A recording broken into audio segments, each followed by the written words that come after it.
جس طرح آپ کو علم ہے کہ اکثر یلو جرنلزم ہوتا ہے یا سنسنی خیز خبروں کو بنایا جاتا ہے، تو سب سے بڑا ایوارڈ انڈیا میں بھارت رتن ہی ہے. تو دلیپ کمار چونکہ مسلمان ہے تو اس کو وہ تعصب کے لحاظ سے اس کو یہ ایوارڈ نہیں ملا. تو اچانک ہم نے دیکھا کہ اخباروں میں یہ لکھا تھا کہ دلیپ کمار کو بھارت رتن مل گیا. تو میں بڑا پریشان، میں نے کہا یار یہ کس طرح ہو گیا. تو میرے پاس تو چونکہ سائرہ بانو کا نمبر بھی تھا، اور میں تو بڑی آسانی سے اگر بات نہ ہو سکے تو میسج میں کر دیتا ہوں، and she is very kind lady کہ وہ پھر جب بھی اس کو فرصت ملتی ہے مجھے جواب دے دیتی ہے. تو پھر اس نے مجھے کال کی، اور اس کال میں اس نے مجھے کہا کہ ڈاکٹر صاحب دلیپ صاحب کو بھارت رتنا ایوارڈ نہیں ملا ابھی تک، لیکن ایک اور صاحب ہیں، ان کا نام انہوں نے لیا، وہ ہندو تھے. تو انہوں نے کہا کہ ان کو یہ ایوارڈ ملا تھا، تو انہوں نے as a token of respect and honour اپنا ایوارڈ جو ہے وہ دلیپ صاحب کو دیا. تو اخبار والوں نے اس خبر کو اس طریقے سے چھاپا کہ دلیپ کمار کو بھارت رتنا مل گئی. جس طرح ایک مقناطیس ہوتا ہے، وہ مقناطیس کی طرح ان کی شخصیت ہے دلیپ کمار صاحب کی. اور اسکرین پر بھی آپ دیکھیں، 50-60 سال پرانی فلموں کو بھی اگر آپ دیکھیں تو آپ کی نظر خود بخود دلیپ کمار کے اوپر ٹھہر جائے گی. آپ کو اسکرین کے اوپر اور کچھ بھی نہیں دکھائی دے گا. اور جہاں جہاں دلیپ جاتا ہے، جیسے جیسے وہ مسکراتا ہے، آپ کو یہ لگے گا کہ میں نہ صرف اپنی آنکھیں اور دماغ اور کان بلکہ پورے جسم کے ساتھ وہ دلیپ کو میں دیکھ رہا ہوں، محسوس کر رہا ہوں. اور اس کی اداکاری کو، اس کے خاموش رہنے کو، اس کے صرف دیکھنے کو میں انجوائے کر رہا ہوں کہ وہ خاموشی سے کیسے ایکٹنگ کرتا ہے. اور یعنی جو لوگ اداکاری نہیں کر سکتے وہ خاموشی سے اداکاری کر لیتا ہے. تو اس چیز کو بھی میں وہ چیک کرنا چاہتا تھا اور میں دیکھتا تھا. اور پھر جب میں نے دلیپ صاحب کے انٹرویوز وغیرہ دیکھے اور ان سے باتیں بھی ہوئیں اور پوچھا بھی خود، بلکہ مزے کی بات یہ ہے کہ میں ان کے ساتھ گورنمنٹ ہاؤس میں بیٹھا تھا سیکنڈ ٹائم 1997 میں. تو بالکل میں وہ صوفے پہ اکیلا بیٹھے ہوئے تھے، اور سنیل دت بھی تھا، سائرہ بانو بھی تھی، اس وقت کے گورنر بھی تھے، بنگش صاحب تھے. لیکن کسی میں ہمت نہیں ہو رہی تھی کہ دلیپ کے ساتھ بیٹھے. لیکن میں جا کے بیٹھ گیا دلیپ کے ساتھ. تو انہوں نے بڑا وہ میرا استقبال سا کیا، خوش آمدید وغیرہ مجھے کیا یہ وہ. پھر ہندکوں میں انہوں نے باتیں شروع کی. جب ہندکوں میں باتیں شروع کی تو فرسٹ ٹائم میں نے اور دنیا نے یہ دیکھا کہ دلیپ کمار ہندکوں میں بول رہا ہے. تو میرے پاس جیب میں آلریڈی ایک مائکرو کیسٹ ریکارڈر تھا، میں نے اس کے بٹن کو آن کر دیا. تو فرسٹ ٹائم دنیا میں 20 منٹس کا میرے پاس ہندکوں میں دلیپ کمار کا انٹرویو ہے، جو کہ میں نے پھر فوراً اسی رات کو آ کے اس کو یوٹیوب کے اوپر ڈال دیا اور فیس بک کے اوپر بھی ڈال دیا. تو آپ یوٹیوب پر بھی یہ دیکھ سکتے ہیں کہ first Hindko interview of Dilip Kumar. تو وہ 1997 کا انٹرویو تھا، اور اس میں دلیپ صاحب کے ساتھ میری پکچر بھی ہے. اور بھی بڑے خوبصورت واقعے ہوئے ہیں. میں اسی میں ایک بات کہنا چاہتا ہوں کہ اگر کوئی انٹرنیشنل سیلیبریٹی جس کا گریٹر دین لائف امیج ہو، اور انسان کو لگے کہ میں ایک عظیم الشان شخصیت کے ساتھ بیٹھا ہوں، تو اس کے ساتھ بیٹھنے کے بھی آداب ہوتے ہیں، ورنہ وہ آپ کو جلدی اپنے سے اٹھا دے گا. تو مجھے دلیپ صاحب کہتے رہے کہ تم میرے ساتھ بیٹھے رہو، لیکن میں 10 منٹ کے بعد اٹھ گیا. میں نے کہا جی آپ کے کزنز بیٹھے ہیں وہ آپ کے ساتھ بیٹھیں. تو مجھے کہتے ہیں نہیں تم میرے ساتھ بیٹھے رہو. تو میں پھر اٹھ گیا, کوئی 15 منٹ کے بعد اٹھ گیا. تو یونس کیاسی صاحب آ کے بیٹھ گئے, انہوں نے کچھ انٹرویو شروع کیا. انہوں نے ایسی باتیں شروع کی کہ دلیپ صاحب آپ کی زندگی میں بہت ساری عورتیں آئیں لیکن بعض ایسی آئیں کہ جو بالکل چپک کے رہ گئیں, تو ان کے بارے میں کچھ کہیں. تو وہ یعنی مدھوبالا کی طرف اشارہ تھا. تو دلیپ کو غصہ آ گیا, کان اس کے سرخ ہو گئے, اور اس نے پھر ہندکوں میں باتیں بند کر دیں اور اردو میں شروع ہو گیا. اور مجھے کہتا ہے کہ آپ دیکھ رہے ہیں کہ ایک شخص کانچ کے گھر میں بیٹھا ہے اور پھر بھی آپ اس کے اوپر کنکر مار رہے ہیں. میں اپنے ادھر بہن بھائیوں کے گھر آیا ہوں اور آپ اس طرح کی باتیں کر رہے ہیں. تو پھر دلیپ نے مجھے کہا کہ دیکھو میں تمہیں نہیں کہتا تھا کہ تم مجھ سے مت اٹھو, میرے ساتھ ہی بیٹھے رہو. تو بڑے آداب اور بڑا پروٹوکول دینا پڑتا ہے آپ اتنی عظیم الشان شخصیت کے ساتھ ہوں. نہیں, یہ میرا خیال ہے کوئی بھی جو سینسیٹیو بندہ ہوتا ہے تو وہ اس چیز کو محسوس کرتا ہے. میرا خیال ہے ایک اچھا آرٹسٹ جو ہے وہ اچھا ڈاکٹر بھی ہوگا, اور ایک اچھا ڈاکٹر جو ہے وہ ایک آرٹسٹ بھی ہوتا ہے. اور ایگزامپلس ہیں بالکل حیات آباد میں, اب نام لینا مجھے پتہ نہیں مناسب ہے یا نہیں ہے, لیکن پروفیسر آف میڈیسن ہے یہاں پہ, پشاور کا ہے, اور اس نے ریٹائرمنٹ کے بعد اس نے پینٹنگ کرنا شروع کی. اور پشاور شہر کے جو قدیم گھر ہیں مالا سیٹھیاں کی اور یہ وہ, ان کی اس نے واٹر پینٹنگ کی, اور ایک ایک پینٹنگ اس کی 1.5-2 لاکھ روپے کے اوپر بک رہی ہے. تو ایسا بھی ہے کہ وہ سینسٹیویٹی اپنی جگہ ایک چیز ہے. اب for example and it directly depends upon your IQ. آپ کا انٹیلیجنس کوشنٹ جتنا زیادہ ہے اتنے ہی زیادہ آپ میں مشاہدہ کرنے کی قوت ہوتی ہے. اب فار ایگزامپل میں ایک فلم دیکھتا ہوں تو مجھے ایک سین میں 5 چیزیں دکھائی دیتی ہیں, لیکن اگر وہی سین دلیپ کمار دیکھے گا تو اس کو اس سین میں 10 چیزیں دکھائی دیں گی. تو یہ ڈپینڈ کرتا ہے کہ آپ کتنے سینسیٹیو ہیں, آپ کتنی چیزوں کو محسوس کرتے ہیں. اسی طرح سانگز ہیں, موسیقی ہے. میں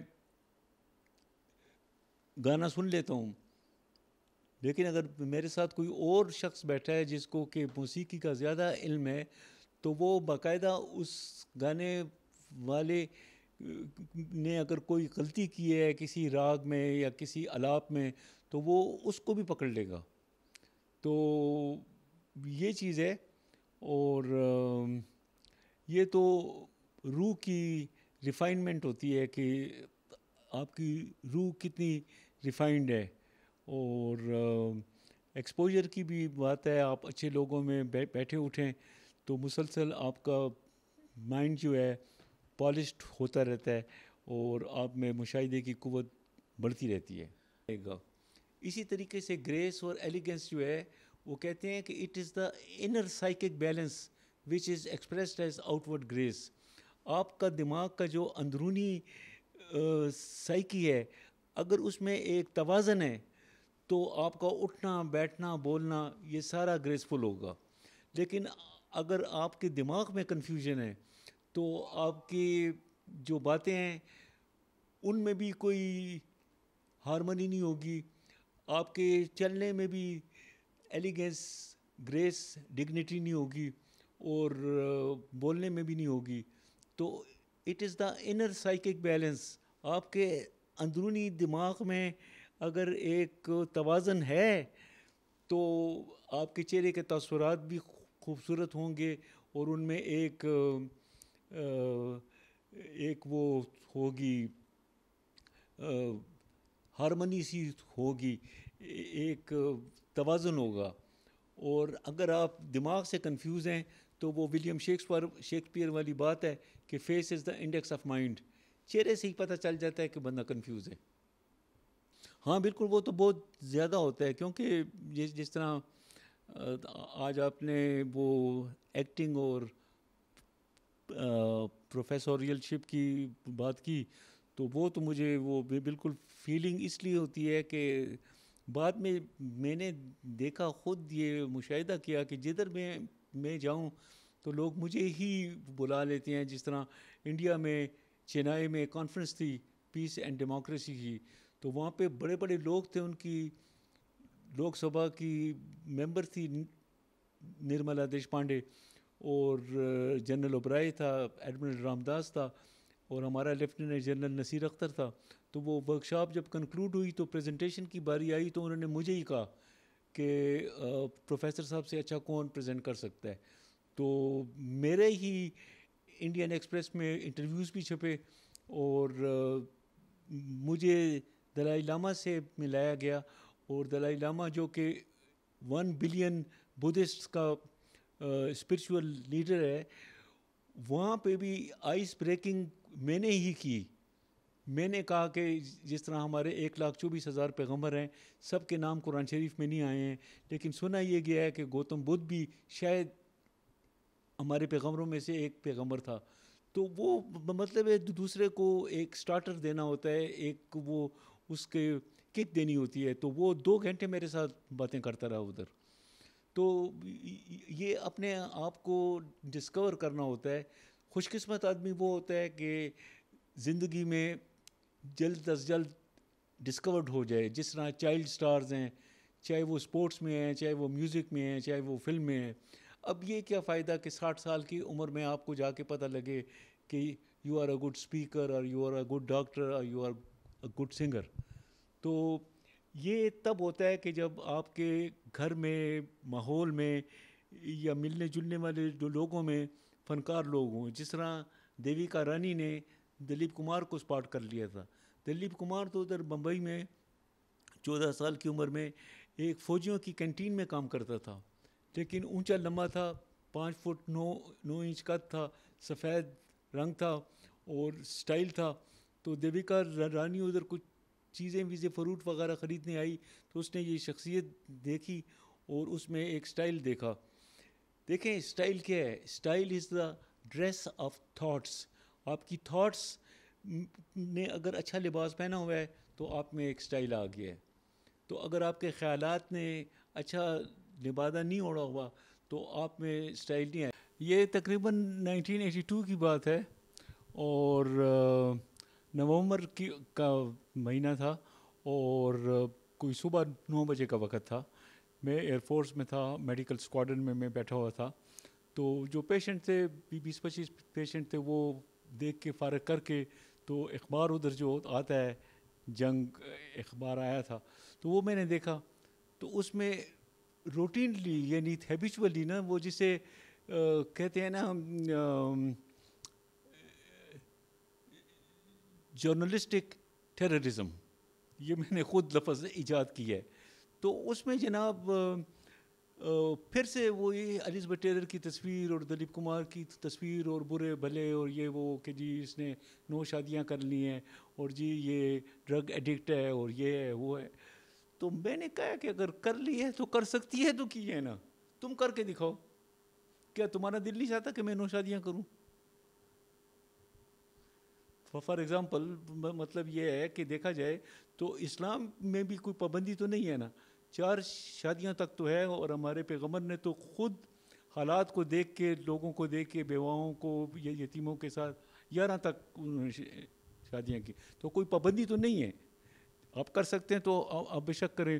اور دوسری بات یہ ہے کہ ہر بندہ جو ہے تو وہ پاپولر ہونا چاہتا ہے. ہر کوئی چاہتا ہے کہ میں ٹیلی ویژن پر آؤں، ہر کوئی چاہتا ہے کہ اخباروں میں آؤں، یوٹیوب میں آؤں، یہ وہ کروں.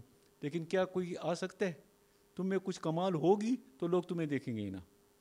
تمہیں کوئی کمال ہی نہیں ہے تو تم آ کے کیا کرو گے؟ تو الزبتھ ٹیلر کو تو کروڑوں لوگوں نے استعمال کیا ہے اپنے اخبار بیچنے کے لیے، اپنے میگزینز بیچنے کے لیے روزانہ.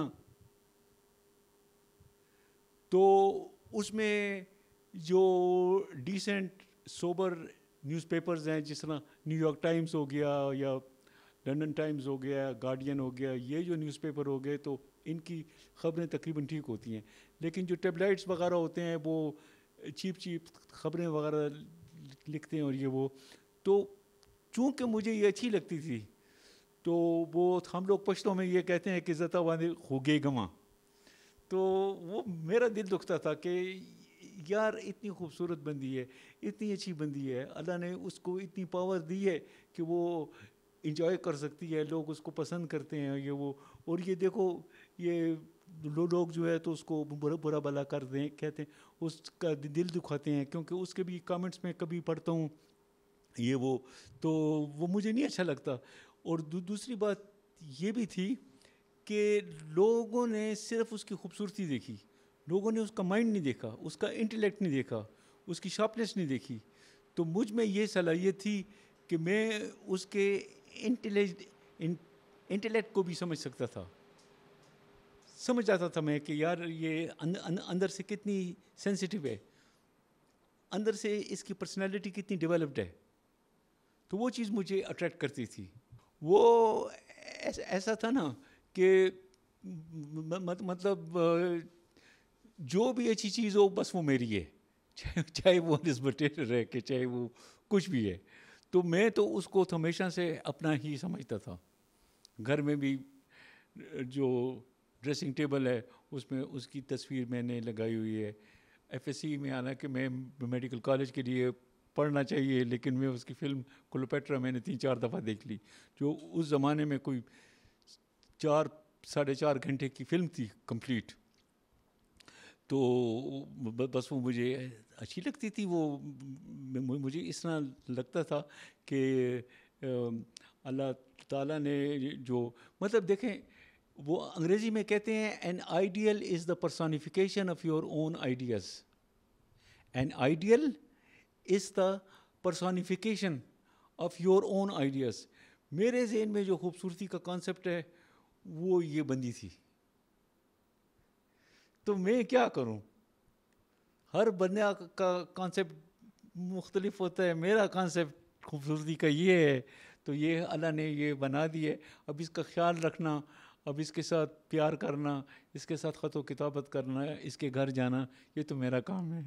یہ تو ظاہری بات ہے نا کہ یہ سارے جو اچھے اچھے کام ہے یہ انسان چھپ کے کرتا ہے اور صرف ان 2-3 بندوں کو کہتا ہے کہ جن کا اتنا اسٹینڈرڈ ہو کہ وہ سمجھتے ہوں.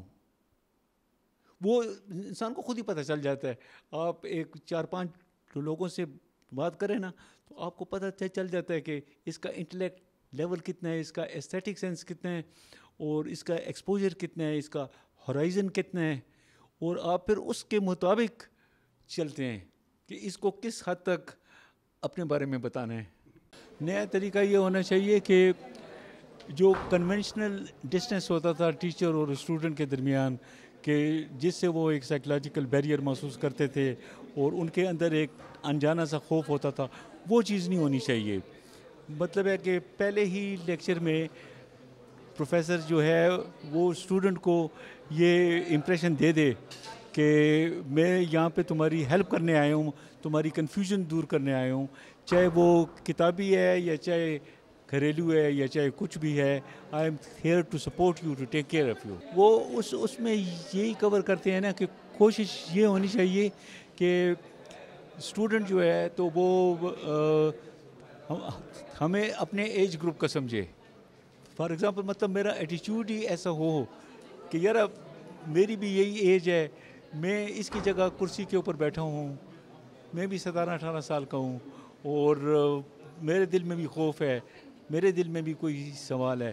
تو اپنے آپ کو اس ایج تک لا کے اور پھر آپ بات کریں. مطلب اپنے آپ کو 60 سال کا نہ سمجھیں, اور یہ نہ سمجھیں کہ یہ تو بیچارہ 17-18 سال کا ہے. ایکٹنگ ہے, کیونکہ اس نے کہا تھا رونلڈ ریگن نے, جو امریکن پریزیڈنٹ تھا, اس سے کسی نے پوچھا کہ mister president, if you were not an actor, what would you have been?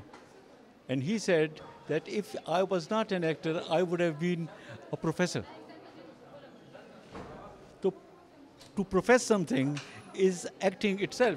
میں یہ کرتا ہوں کہ میں آپ کو ایک افیکشنیٹ ویو لینتھ پہ لے کے آتا ہوں. میں کوشش کرتا ہوں کہ آپ مجھے اپنا دوست سمجھیں, اپنا بھائی سمجھیں, اور آپ یہ سمجھیں کہ یار یہ بھی میرے گاؤں کا ہے, یا میری زبان بولتا ہے, یہ دیکھو میری طرح ہے. تو اس لیے وہ کوئی ہیزیٹیشن نہیں رہے گی. اور اگر آپ میں کچھ ڈر ہے یا خوف ہے تو میں خود انیشیٹو لوں گا. ایکٹنگ یہی ہے کہ میں I am an affectionate person, پیار کرنے والا بندہ ہوں, محبت کرنے والا بندہ ہوں. اس میں سے بہت سارے بچے تو ایسے ہیں کہ جو میرے کلاس فیلوز کے بچے ہیں, یا ان کے ماں باپ بھی میرے اسٹوڈنٹ تھے, تو یہ تو آٹومیٹیکلی وہ میرے ساتھ ہو گئے. اور ویسے کہتے ہیں نا کہ reputation travels faster than you, تو میری ریپوٹیشن تو آلریڈی ایسا ہے کہ یار ڈیر مینا ناک پروفیسر تھا. تو وہ تو بس جب ہے ان کے ماں باپ نے ان کو بتایا ہوا ہے خسڑے دے او ماں گھبراوائی کا, بس بہت ضروری ہے ایکٹنگ تو ہر لیول پر, اسٹوڈنٹس کے ساتھ بھی اور پیشنٹس کے ساتھ بھی. خواہ اس کے بغیر تو ہوتا نہیں ہے. یو آر سب سے بڑا ویپن یہ ہے کہ آپ نے اگلے کو تسلی دینی ہے, آپ نے اگلے کو یہ کہنا ہے you have to give your heart شیرا زیما کنا صلاح پکے گی. اصل میں ڈاکٹرز کے اوپر پیشنٹ کا اتنا فلڈ ہوتا ہے یا ان کی تربیت اتنی خراب ہوئی ہوتی ہے, کیونکہ اگر وہ پاکستانی ٹرینڈ ہے تو وہ آپ کو پتہ چل جائے گا کہ یار یہ ڈاکٹر کبھی بحیرہ عرب اس نے کراس نہیں کیا. لیکن اگر ایک ڈاکٹر میں سٹائل ہے اور آپ کو پتہ چلتا ہے, اس کے چہرے سے پتہ چلتا ہے کہ یار اس میں بڑی پختو ہے, بڑا بیمینا ناک ہے, تو آپ فوراً سمجھ جائیں گے کہ یار یہ کسی اچھے خاندان سے ہے یا اچھی یونیورسٹی سے پڑھا ہوا ہے یا اس کی کلینکل سکلز بہت اچھی ہیں. وہ اس کے بیہیویئر سے آپ کو پتہ چل جائے گا. دیکھیں میں نے آپ کو ایک ایگزامپل تو رونلڈ ریگن کی دے دی نا, دوسری ایگزامپل ایگزیکٹلی دلیپ کمار کی ہے. دلیپ کمار سے یہی سوال پوچھا گیا تھا کہ اگر آپ ایکٹر نہ ہوتے تو آپ کیا ہوتے, تو دلیپ نے کہا کہ میں پروفیسر ہوتا. یہ بالکل میرے پاس یوٹیوب میں یہ چیز پڑی ہے ثبوت کے طور پر. دلیپ کمار نے یہ کہا کہ میں بہت اچھا ایکٹر ہوں, لیکن اگر میں ایکٹر نہ ہوتا تو میں پروفیسر ہوتا پرابیبلی, کیونکہ وہ مجھے بچپن سے اچھا لگتا ہے, بہت اچھا لگتا ہے. اتنا اچھا لگتا ہے کہ اگر میں کوئی بھی فلم چل رہی ہو, اگر دلیپ کمار اس میں ہے تو میں نے کبھی بھی اس کے ساتھ والی ایکٹریس یا ایکٹر کے اوپر توجہ نہیں ڈالی. 3 گھنٹے میں دلیپ کو دیکھتا رہا. لیبیا میں ٹرکش ٹرین ہوتی ہے اور اس ٹرکش ٹرین کو یہ کوئی عرب قبائل کے سردار لوٹتے ہیں, تو اس میں جو اینتھنی کوئن ہوتا ہے تو وہ جو گراموفون اٹھاتا ہے تو وہ, اور یہ بالکل ایک چیز ہے, آپ اس گراموفون کو دیکھیں, بلکہ یوٹیوب میں بھی وہ اس فریم کو اگر آپ فریز کر دیں نا تو یہ آکٹاگونل شیپ جو ہے یہ بہت ایکسپینسو ہے. مطلب اس سے اندازہ لگائیں کہ جب بھی میں نے اس گراموفون کی تصویر فیس بک پہ دی ہے اسی وقت آ جاتا ہے فوراً please put the price tag. دنیا یعنی اتنی جاگی ہوئی ہے کہ ہم سوچتے ہیں کہ ہمارا فیس بک کوئی نہیں دیکھتا, وہ کروڑوں چیزوں میں سے اس کو نکال لیتے ہیں. اسی طرح یہ الزبتھ ٹیلر کا خط بھی ہے, جیسے ہی میں ڈالتا ہوں فوراً please put the price tag. لوگ بہت ہوشیار ہیں یار. یہ ابھی 2023 ہے نا, تو کم از کم 150-200 سال تو ہوگی, کیونکہ یہ تو بجلی کے آنے سے پہلے کی چیز ہے. تو آپ اندازہ لگا لینا جب بجلی آئی تھی اس سے پہلے چلے جائیں. مجھے تو اس طرح تھا نا منتصر صاحب کے, جس طرح یہ میرا گھر ہے, یہ ابھی تو اس کو ہم نے بڑا سمپل کر لیا ہے. آج سے 20-25 سال پہلے اس کو میں نے بہت ڈیکوریٹ کیا ہوا تھا, بہت زیادہ ڈیکوریٹ. اوپر والی جگہ تو پوری آرٹ گیلری تھی, اس میں محمد ابالا کی بڑی بڑی تصویریں, دلیپ کمار کی بڑی بڑی تصویریں, یہ میرے والد صاحب کی تصویر دیکھیں بڑی خوبصورت ہے, یہ میں نے ساری لگائی ہوئی تھی. اور یہ بھی تھا, اور اس وقت بیگم اختر فیض آبادی کے ریکارڈ بھی 78 RPM کے پڑے ہوئے تھے. تو کئی فردوس جمال آ گیا اور وہ آ گئی فریال گور آ گئی ہمارے گھر, تو انہوں نے دیکھا اور ریکارڈ بھی دیکھے, تو وہ تو خود فنکار تھے. تو وہ اس نے فردوس جمال نے خود وہ ریکارڈ لگایا بیگم اختر فیض آبادی کا, اور زمین پر بیٹھ گیا اور یوں کر کے آنکھیں بند کر کے. مطلب ہے کہ دیکھیں آپ کو اوریجنل ہز ماسٹر وائس کا گراموفون مل جائے, اور پھر بیگم اختر فیض آبادی جو کہ غزلوں کی ملکہ تھی پورے بر صغیر ہند و پاک میں, اس کا اوریجنل ہز ماسٹر وائس کا 78 RPM کا ریکارڈ مل جائے, تو یہ تو اتم ہے نا, ہر چیز کی یہ ایکسٹریم ہے. اس سے زیادہ موسیقی کا کوئی بھی جو شوقین ہے وہ نہیں سوچ سکتا. کیا سوچیں گے آپ؟ اس طرح ہوا تھا کہ بچپن ہی سے گانے وانے تو ادھر ادھر کے میں سنتا تھا, لیکن بعض گانے ایسے ہوتے تھے کہ وہ میں جب سنتا تھا تو ان میں ایک پرفیکشن ہوتی تھی. تو میں کہتا تھا کہ اللہ یہ کون سے گانے ہیں کہ جن میں ایک پرفیکشن ہے. تو پتہ یہ چلتا تھا کہ یہ تو نوشاد کے ہیں. تو پرفیکشن کا دوسرا نام نوشاد تھا. اچھا, تو رات کا وقت تھا, سردیاں تھیں تقریباً اکتوبر, تو آل انڈیا ریڈیو میں سن رہا تھا. تو اس میں انہوں نے کہا کہ نوشاد کا وہ انٹرویو چل رہا تھا. تو نوشاد نے یہ کہا کہ مجھے میرے استاد کھیم چند پرکاش جو میوزک ڈائریکٹر ہیں, انہوں نے یہ کہا کہ بیٹا آتما سے اٹھتا ہوا کوئی گیت گاؤ. تو میں نے, انمول گڑھی فلم بن رہی تھی 1946 میں, تو میں کوئی 18 دن بمبئی میں بمبینو سنیما کے سامنے فٹ پاتھ پر میں چلتا رہا اور سوچتا رہا کہ یہ میرے استاد نے جو کہا ہے کہ آتما سے اٹھتا ہوا کوئی گیت بناؤ, تو وہ میں کہاں سے اس کی ٹیون بناؤں, اس میں کون سے ایسے لیکاری یا راگ یا یہ چیزیں لاؤں, وہ کیا میں کروں. تو کہتا ہے کہ 18 دن کے بعد میرے ذہن میں وہ ٹیون آئی, آواز دے کہاں ہے دنیا میری جواں ہے, آواز میرے دل میں وہ. تو یہ گانا کہتے ہیں کہ میں نے بنایا, اور نور جان جی نے بھی میری عزت بڑھائی اس گانے کو گا کے, کہ یہ گانا اب بھی لوگوں میں اتنا ہی مقبول ہے. تو پھر میں نے اس کو نوشاد کو یہ لکھا کہ اس کے پیچھے نفسیات کیا ہے, کہ آپ آتما سے اٹھتا ہوا گانا کیسے بناتے ہیں, عام لوگ نہیں بنا سکتے. تو پھر اس نے مجھے کہا کہ ڈاکٹر صاحب جیسے آپ موسیقی کو سمجھتے ہیں ودیشی سنگیت سے شریر ڈولتا ہے, ہمارے شاستریہ سنگیت سے اندر آتما کے تار جھنجھنا اٹھتے ہیں. تو بات تو اس کی ٹھیک تھی کہ وہ اس میں ایک ایسا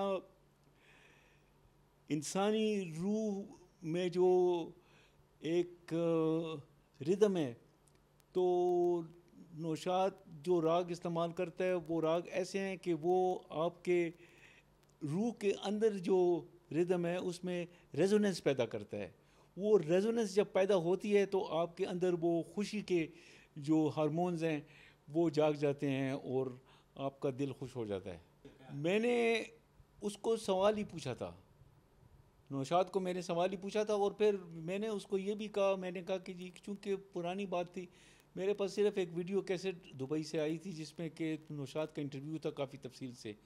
تو میں نے کہا کہ انگلینڈ میں BBC ٹیلی ویژن چینل 4 سے آپ کا انٹرویوز کا ایک سلسلہ چلتا تھا, تو کبھی کبھی ہمیں وہ چیزیں مل جاتی ہیں, لیکن یہاں پشاور میں کوئی ایسا نہیں ہے, تو کچھ کریں, کچھ کسی طریقے سے ہمیں بھیج دیں.